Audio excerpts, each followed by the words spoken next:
Et notre invité politique ce matin, c'est Laurent Saint-Martin. Bonjour. Bonjour. Merci beaucoup d'être avec nous, député du Val-de-Marne, rapporteur général du budget. Vous êtes le candidat de la majorité présidentielle au régional en Ile-de-France et on est ensemble pendant 20 minutes pour une interview en partenariat avec la presse quotidienne régionale. Bonjour Pascal Jalabert du groupe EBRA, les journaux régionaux de l'Est de la France. On va bien sûr parler longuement des régionales, Laurent Saint-Martin, mais d'abord l'actualité. L'actualité, c'est la réforme des retraites. La priorité, ce sont les retraites. C'est ce qu'a dit hier Bruno Le Maire dans le journal du dimanche, sauf que ça fait des semaines, voire des mois qu'on entend cette petite musique au gouvernement que les retraites sont une priorité. Pourquoi ne pas passer des paroles aux actes et relancer cette réforme ? L'actualité, ce n'est pas la réforme des retraites. L'actualité, c'est la poursuite du quoi qu'il en coûte. C'est le plan de relance. C'est de faire en sorte que notre économie, qui a si bien résisté pendant cette crise, grâce aux mesures exceptionnelles que nous avons mis en place, puisse redémarrer. Alors pourquoi dire que c'est une priorité ? Justement, de faillite d'entreprise, qu'il n'y ait pas de perte d'emploi dans la mesure de ce que nous pourrons faire dans cette reprise économique. Ce qui est vrai, c'est que à 2 ans, 3 ans, 10 ans, 20 ans, nous devons déjà préempter ce débat de savoir comment nous allons équilibrer notre modèle social et ce, de façon tout à fait transversale. C'est vrai pour les retraites, c'est vrai pour l'assurance maladie, c'est vrai pour l'assurance chômage. Et cela passera de toute façon par le besoin de mettre en place des réformes structurelles. Et le cas des retraites est un cas comme les autres. C'est juste qu'il est souvent plus médiatisé et qu'on aime bien en parler autour d'un plateau. Mais c'est vrai qu'il faudra faire cette réforme. C'est le gouvernement qui en parle. C'est Emmanuel Macron qui en a parlé dans l'Aude. C'est Bruno Le Maire qui en parle hier. Parce qu'elle est nécessaire de fait. Le calendrier appartient au président de la République. Est-ce que ce sera avant, après l'élection présidentielle ? Ça, moi, je ne sais pas vous le dire ce matin. C'est une décision qui appartient au président. Moi, je pense que les trajectoires d'équilibre des finances publiques, en tant que rapporteur général du budget, doivent être le plus tôt possible. Donc, si nous pouvons faire des trajectoires de finances publiques avec des mesures qui permettraient d'atteindre à terme l'équilibre de nos retraites, alors je pense effectivement que cela doit être fait. C'est quand, voilà, c'est avant l'élection et c'est quel type de mesure ? C'est le Big Bang qui était promis ou alors c'est juste allonger des trimestres ou l'âge légal de départ ? En fait, je pense que je pense qu'une réforme systémique de notre régime, de nos régimes de retraite, d'ailleurs tout le sujet est là, n'est pas possible ni en temps parlementaire, ni en temps de dialogue social que cela demande d'ici l'élection présidentielle. En revanche, trouver des mesures. Donc d'ici l'élection présidentielle, on oublie la retraite à points. Je pense qu'effectivement, le calendrier ne le permet pas. En revanche, s'il y avait une volonté du président de la République de trouver des mesures pour mieux équilibrer nos comptes, parce que je le rappelle, nous avons et nous sommes le seul pays à avoir des retraites qui pèsent pour 14% de notre richesse nationale, alors moi, je serais prêt à le défendre dès cet automne si cela venait à être le choix du président de la République. Après, c'est une décision qui lui appartient. Donc clairement, dire aux Français, il va falloir travailler plus. Parce que Bruno Le Maire, il dit un volume global de travail plus important. Pourquoi ne pas être plus clair et dire qu'il va falloir travailler plus, et il va falloir travailler plus longtemps surtout. Vous connaissez ce débat, il y a effectivement l'âge de départ à la retraite, il y a le nombre d'années de cotisation, il y a aussi tout un nombre de variables qui peuvent aussi permettre un meilleur rééquilibrage.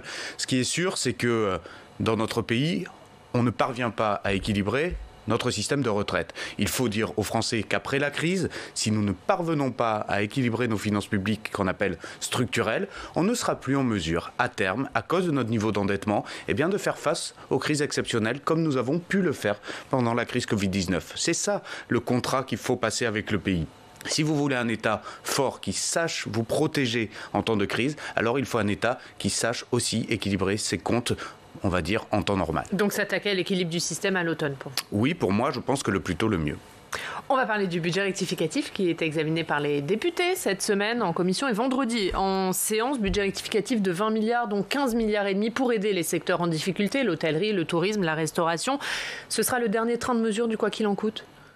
En tout cas, c'est la poursuite de mesures exceptionnelles que les gens connaissent maintenant assez bien, le fonds de solidarité, l'activité partielle, les prêts garantis par l'État, certaines annulations de charges, bref, tout ce qui allège la trésorerie de nos entreprises et particulièrement de TPE et de nos PME et qui permettent finalement de maintenir le niveau d'emploi dans notre pays.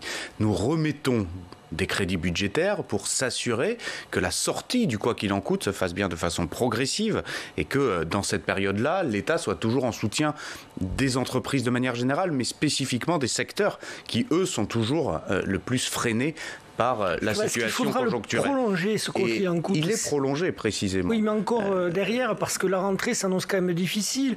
Il peut y avoir des revendications salariales de la part des salariés de la seconde ligne. Tout ce que nous faisons depuis 1 an, c'est du coût humain. la gestion d'une crise comme celle du Covid-19 et du coût humain. Pourquoi du coût humain ? Les secteurs ne vivent pas la crise de la même manière. Vous avez quelques secteurs, ils sont rares, qui ont même bénéficié de la situation pour faire plus de chiffre d'affaires. Vous avez quelques secteurs, et c'est la grande majorité, qui ont pu, bon an mal an, poursuivre leur activité économique grâce aux aides et qui ont pu justement maintenir leur niveau de trésorerie et d'emploi. Et puis vous avez certains secteurs qui sont en grande souffrance. Je pense aux sous-traitants de l'aéronautique, je pense à certains secteurs automobiles, je pense au tourisme, je pense à l'événementiel, je pense évidemment à nos cafetiers, à nos restaurateurs qui ont tant souffert de leur fermeture pendant tant de mois. Et donc, ces secteurs dits prioritaires, vous savez, ces fameuses listes S1, S1 bis que nous avons tant débattues pendant ces derniers mois, eh bien il faut continuer à les accompagner tant qu'il faudra. Sur ces secteurs-là, moi je suis partisan du quoi qu'il en coûte tant qu'il faudra. Ce qui compte, c'est qu'en parallèle de cela, eh bien, nous mettions les investissements nécessaires pour investir. Ça, c'est le plan de relance. 100 milliards d'euros ont été mis sur la table. Nous décaissons à bon rythme et les entreprises redémarrent. Ce qu'il faut, c'est que le quoi qu'il en coûte ne soit pas, si vous voulez, uniquement la phase estivale pour les prochaines semaines, mais il faut que le quoi qu'il en coûte soit en parallèle d'un grand plan de relance et d'investissement, parce que nous ne parviendrons pas à avoir 5-6 points de croissance à la fin de l'année si nos entreprises ne réinvestissent pas. Mais ça tombe bien, on a un pays, on a une économie qui a déjà démontré, d'ailleurs l'an dernier, l'été dernier, souvenez-vous, 18 points de croissance. On a un pays qui est fort, on a un pays avec des entreprises qui savent rebondir et on a des salariés qui ont envie de travailler. Est-ce qu'on peut tout miser sur la croissance, Laurent Saint-Martin, ou est-ce qu'il va falloir un second plan de relance pour redynamiser l'économie ? Depuis le début de cette crise, j'ai un discours très cohérent là-dessus. Tout ce qui est bon pour l'investissement et la croissance est à prendre. Nous avons un plan de relance qui est déjà inégalé dans l'histoire. Il est 4 fois supérieur au plan de relance de la crise de 2008. Il est supérieur à beaucoup d'autres pays européens. Si demain, nous devions faire des investissements complémentaires, notamment dans les nouvelles trajectoires économiques, c'est-à-dire la transition écologique, plus de compétitivité, les nouvelles technologies. Personnellement, je serais favorable à poursuivre l'endettement pour de l'investissement utile, c'est-à-dire de l'investissement créateur d'emplois, créateur de valeur, et qui soit demain les conditions de la prospérité retrouvées dans notre pays. J'avais proposé avec Pascal Canfin et Bénédicte Peyrol notamment que nous puissions investir davantage dans tout ce qui nous permettra d'atteindre nos objectifs en termes de transition écologique.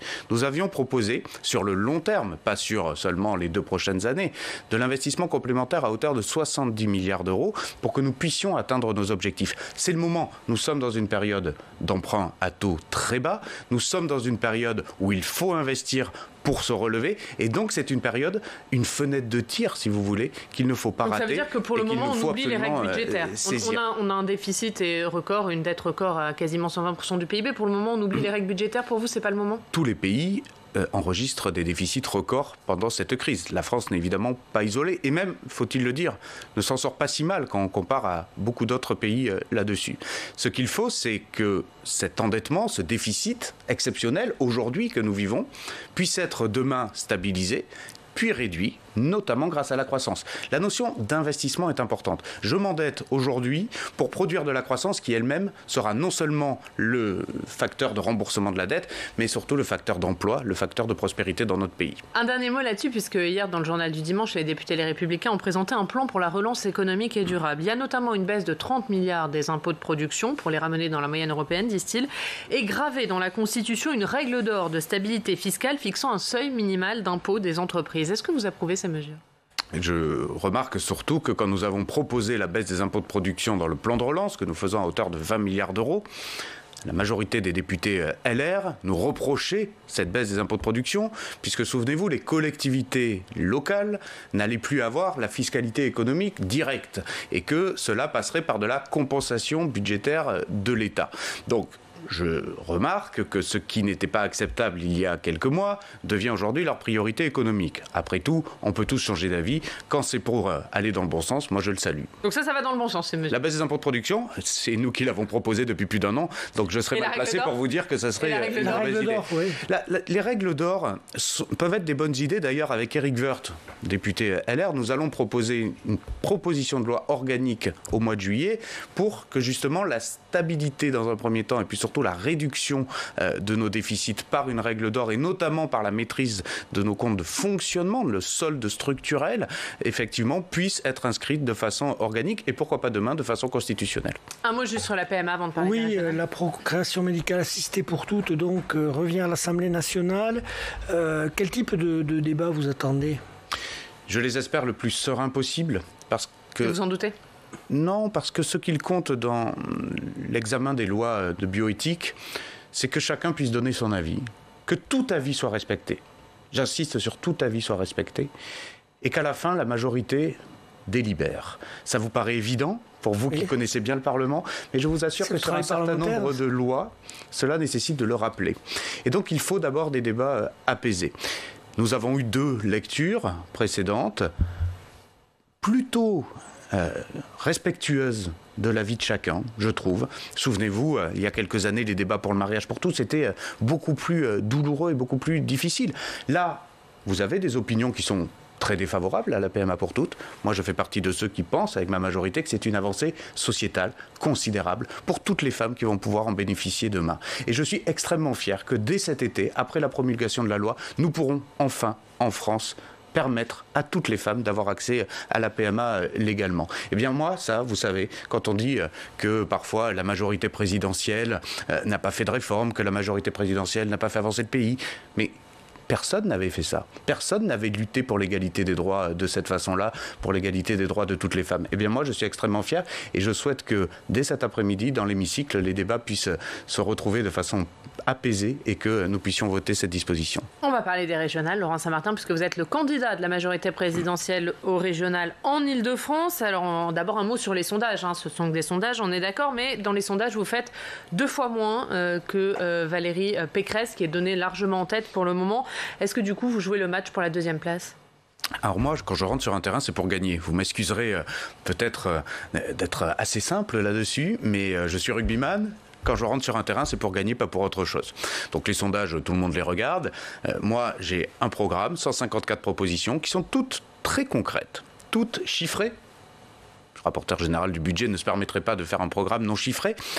Mais surtout, c'est un programme qui répond à une grande problématique dans notre région, qui est qu'un Francilien sur 2 aspire à quitter la région. C'est pas acceptable. On a, au lendemain d'une crise sans précédent, des enjeux d'emploi considérables, un risque de casse sociale considérable. Si la région, qui a la compétence du développement économique, qui a la compétence de la formation professionnelle, ne met pas davantage de moyens, ne met pas davantage de vision dans l'avenir économique, social, territorial de son territoire, alors je pense effectivement que la région peut continuer à décliner et surtout que cette aspiration à quitter l'Île-de-France se poursuive. Moi, je veux redonner envie d'Île-de-France. C'est un beau projet, c'est un projet optimiste, positif pour les Franciliennes et les Franciliens pour les 6 prochaines années. Et puis, surtout, je suis le seul candidat, à vouloir vraiment être président de la région, à vouloir l'être pour les 6 prochaines années. Je ne suis pas candidat à autre chose et je ne réfléchis pas à 2022. Et quand je dis ça, je ne cible pas particulièrement Mme Pécresse. Je remarque que tous les candidats n'ont qu'en tête Emmanuel Macron et la présidentielle. Donc, vous me posez la question de pourquoi j'y vais et pour quelle place j'y vais. J'y vais pour la première place, j'y vais pour gagner. Pourquoi tous les autres candidats, c'est-à-dire le candidat Jordan Bardella pour l'Assemblée nationale et les candidats de gauche, ils ne veulent pas être président de région non plus. Est-ce que vous avez entendu M. Bardella parler de l'élection régionale ? Il a dit que c'était un apéritif pour l'élection présidentielle de 2022. Je reprends ces termes. Un apéritif. Mais quel mépris pour les électeurs ! Quel mépris! Vous avez la première région de France, l'une des plus puissantes régions économiques d'Europe, et l'élection de l'exécutif qui viendrait prendre les décisions pour le développement économique, pour les transports en commun, pour les lycées, pour la formation, ce serait un apéritif ? Eh bien moi, je suis candidat justement pour lutter contre cet oubli que les élections locales intermédiaires sont fondamentales pour l'avenir de nos territoires, sont fondamentales pour lutter contre les fractures territoriales. On a la région la plus jeune, la plus riche, mais aussi la plus inégalitaire, qui propose des solutions concrètes pour résorber ces inégalités. Et on va venir sur vos propositions, mais est-ce que l'avance de Valérie Pécresse, c'est pas le signe finalement que les électeurs franciliens lui font confiance? Je trouve qu'elle a un bon bilan et ont envie de lui redonner la région. Mais je ne vous apprends rien en disant qu'il y a toujours une primo sortante dans ces élections-là. Bien, à partir de ce moment-là, c'est projet contre projet. Tous les présidents sortants ne sont pas en tête dans les sondages. Projets à regarder, mais pratiquement, je pense. Ce qui compte, c'est projet contre projet. Vous savez, à l'heure où on se parle, les Franciliens commencent à avoir les professions de foi, les programmes dans leur boîte à lettres. Ils regardent. Et c'est sur la dernière ligne droite, souvent dans les 10 derniers jours, que vraiment l'appétence aux élections locales arrive et monte. Eh bien moi je fais le pari que par les propositions que la liste Envie d'Île-de-France que je conduis mène, eh bien ces propositions-là triomphent le 20 et 27 juin, parce que ce sont elles qui s'occupent réellement de l'avenir des Franciliens pour Et justement, on va en parler. Oui, justement, vous avez dit tout à l'heure qu'un Francilien sur 2 aspire à quitter la région. Sans entrer dans tout votre programme, quelles sont les 2-3 mesures qui peuvent les inciter à rester ou à investir dans cette région? D'abord, moi je veux que les Franciliens soient fiers d'être Franciliens. Je vais vous prendre une mesure. Je veux proposer le fonds d'épargne populaire. Le fonds d'épargne populaire, c'est permettre enfin, et c'est la première fois, et ce travail-là, je le fais depuis des années, c'est la première fois qu'on peut mettre des citoyens en face de l'avenir de leurs entreprises, de leur économie locale. L'épargne qui a été accumulée pendant cette dernière année, il y a à peu près 40 milliards d'euros en plus liés à la crise Covid qui sont dans les comptes en banque des Franciliens. Je veux qu'elle soit productive, cette épargne. Et je veux que la région puisse permettre de créer un fonds d'investissement dans lequel les particuliers investiraient et dans lequel nous pourrions permettre aux fonds propres de nos PME de grandir, à nos commerçants et à nos artisans de se développer, d'avoir des projets. Et ça, c'est créer de la fierté locale. Et c'est pas un label, c'est pas un énorme coup de tampon, c'est réel, c'est concret, c'est de l'investissement. Et c'est de l'investissement populaire, c'est-à-dire que c'est vous qui vous permettez aux commerçants en bas de chez vous de se développer. Eh bien ça, vous voyez-vous, c'est une identité. Ça, c'est une identité économique. Et puis... Juste un mot là-dessus, parce qu'hier, dans le journal du dimanche, Audrey Pulvar a présenté ses propositions économiques et elle veut la création d'un livret A régional à rémunération garantie pour mobiliser l'épargne des Franciliens et la diriger vers des investissements utiles. Ça ressemble un peu à votre fonds d'épargne populaire? Non, c'est très différent. Sans rentrer dans la technique, un livret réglementé, c'est un livret que vous êtes obligé de rémunérer, un peu comme le livret A. Vous le faites aujourd'hui. Ça coûte très cher à la collectivité qui peut par ailleurs s'endetter sur les marchés, comme je l'ai dit tout à l'heure, à des taux extrêmement bas. Moi, je ne propose pas un livret réglementé avec un taux d'épargne arrêté. Je propose aux Franciliens de participer à un fonds d'investissement et c'est la performance. Il y a aussi une banque publique d'investissement régionale consacrée à la conversion écologique. Oui, ça existe déjà, c'est la banque publique d'investissement. J'y ai travaillé 6 ans, donc je peux témoigner que ça existe déjà. Ce qui est sûr, c'est que mon fonds d'épargne populaire, lui, sa performance, pour ceux qui placent l'argent, dépendra de la performance des entreprises. Donc c'est beaucoup plus intéressant. On est lié à la performance économique. C'est pas un livret réglementé, c'est très différent. Vous avez dit, je rentre sur le terrain pour gagner. Pour gagner, entre les 2 tours, il faut peut-être trouver des coéquipiers. Alors, qui sont vos coéquipiers capables de vous rejoindre ou vous de les rejoindre?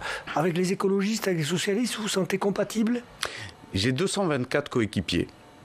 Et ils sont tous sur mes listes dans les 8 départements. Et ils sont issus d'horizons très différents. Vous avez des membres du gouvernement, vous avez des parlementaires, vous avez des maires, vous avez des adjoints aux maires, et vous avez, et c'est la grande majorité, et j'en suis très fier, des personnes issues de la société civile, des personnes qui n'ont jamais fait de politique. J'ai le directeur général adjoint de l'Institut Gustave Roussy, Stéphane Pardou, qui est sur ma liste dans le Val-de-Marne. Excellent pôle de recherche dans la lutte contre le cancer. J'ai Nathalie Sonac sur la liste à Paris, universitaire de renom sur les enjeux culturels et d'information. J'ai beaucoup de personnalités que vous n'avez jamais vues en politique, et c'est normal, et vous les verrez demain grâce à la majorité présidentielle. Je ne travaille qu'avec ces 224 colistiers. Ce que nous avons construit à la fois avec ces personnes et à la fois avec nos idées pour créer nos propositions, j'en suis extrêmement fier. Mais vous fermez la porte à toute alliance au soir du premier tour. Je rentre sur un terrain de rugby pour jouer un match jusqu'au bout. Je ne me pose pas d'autres questions. Juste un mot quand même, parce que vous êtes rentré dans cette campagne début mars, mi-mars, et dans votre première interview, votre première proposition, c'était la police de sécurité régionale. Là, depuis le début de l'interview, vous ne nous parlez plus de sécurité. Pourquoi? Vous avez changé d'axe dans votre campagne? J'aurais pu, et c'était d'ailleurs ma deuxième proposition suite à votre question, de qu'est-ce qui fait que les gens ont envie de quitter l'Île-de-France, c'est aussi l'insécurité dans les transports. Vous avez raison. L'insécurité dans les transports, elle grandit, c'est un fait. Voilà, on ne peut pas s'en satisfaire, elle grandit. Ce sont les chiffres à l'appui. Donc, soit on continue comme avant, c'est-à-dire on demande à l'État, on demande à la SNCF, on demande à la RATP, et on finance, quand on est la région, des forces de sécurité complémentaires, soit on change de braquet. Soit on change de braquet et on trouve une nouvelle solution plus efficace. Cette nouvelle solution, c'est ce que je propose, c'est la police régionale des transports. La police régionale des transports, ça veut dire que Île-de-France Mobilité, qui est l'autorité organisatrice de mobilité, doit se doter en son sein d'un service interne de sécurité complémentaire, mais surtout, qui a la responsabilité de coordonner l'action de toutes les autres forces de sécurité aux côtés de la préfecture de police. Il manque aujourd'hui... C'est quand même pas un moyen de pallier les manquements de l'État sur ces questions de sécurité. Mais l'État fait son travail. Nous avons recruté sur la plaque de la préfecture de police plus de 1600 agents complémentaires pendant que la majorité sous Nicolas Sarkozy, gouvernement de François Fillon, Valérie Pécresse, ministre du Budget, en avait supprimé 12 000 à l'échelle nationale. Rendez-vous compte du travail que nous devons faire, et là encore c'est le rapporteur du budget qui vous le dit, pour récupérer, pour rattraper tous ces baisses de fonctionnaires de police et de gendarmerie. Donc l'État fait son travail de rattrapage, c'est en cours, et nous aurons à la fin du mandat recruté 10 000 fonctionnaires de police et de gendarmerie.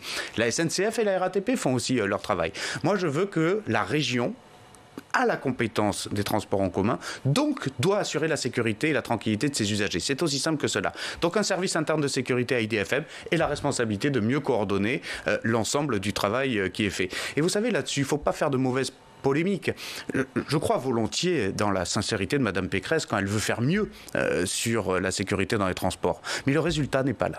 Le résultat n'est pas là. C'est donc qu'il ne faut pas continuer à faire comme avant. Ça veut dire qu'il faut faire autrement et proposer des nouvelles solutions. Un dernier mot sur un sujet qui n'a rien à voir avec les régionales en Île-de-France, mais c'est cette phrase de Jean-Luc Mélenchon hier. Jean-Luc Mélenchon, il a prédit un grave incident dans la dernière semaine de la campagne présidentielle en 2022 pour montrer du doigt les musulmans, pour les stigmatiser. Il dit « c'est déjà écrit ». Qu'est-ce que vous pensez de cette phrase ? Je la trouve gravissime. Je trouve la phrase de Jean-Luc Mélenchon gravissime.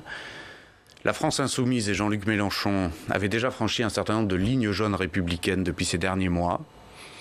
Je crois que là, on a franchi une ligne écarlate dans les valeurs de la République. C'est du complotisme ? C'est du complotisme. Ça veut dire qu'il est sorti du champ républicain pour vous ? Quand vous faites preuve de complotisme et que vous laissez penser qu'il y aurait des attentats orchestrés à quelques jours des élections présidentielles, c'est honteux, c'est scandaleux, c'est très dangereux pour la démocratie. C'est très dangereux pour la démocratie. Et Jean-Luc Mélenchon était un républicain. Il nous a démontré depuis plusieurs mois et depuis plusieurs semaines qu'il s'en éloignait. Il en est définitivement sorti de lui-même hier. Merci beaucoup. Merci Laurent Saint-Martin d'avoir été notre invité. Pour des raisons d'équité, comme vous êtes tête de liste, on va regarder ensemble la liste de vos concurrents lors de ces régionales en Île-de-France. Et je rappelle bien sûr à tous nos téléspectateurs, comme chaque jour, que l'élection aura lieu les 20 et 27 juin prochains. Merci beaucoup. Merci Laurent Saint-Martin d'avoir été notre invité. Pascal, vous restez avec nous puisqu'on place tout de suite au Club des Territoires. On va parler des régionales.